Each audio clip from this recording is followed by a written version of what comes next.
Kay balo ba mo kung pila ang mga civil society organizations ang na-accredit sa atong mga local government units dinhi sa rehiyon? Sayuro nato, dinhi lang sa #NumeriJess from reports to results, monitoring Region 10 by the numbers.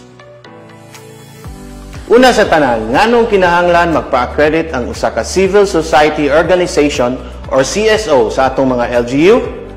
Ang CSO, usa ka non-profit nga grupo nga nagtinguha sa kayuhan sa katilingban o sa kinabuhi sa katawhan. Importante ang accreditation aron formal nga ilon sila nga legal nga kauban sa LGU.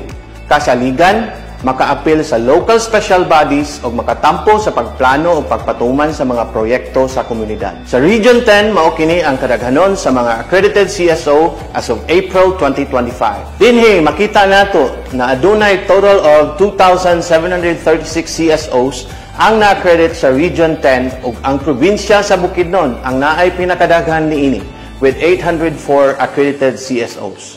Panawagan sa DILG Region 10 sa atong mga CSOs nga magpa-accredit na usab sa atong mga LGUs base sa timeline nga ihatag. Pwede sad natong duulan ang atong mga LGU CSO desk para sa proseso sa akreditasyon. Ug mao kana ang atong updates hatod kanato sa #NumeriJess from reports to results, monitoring Region 10 by the numbers.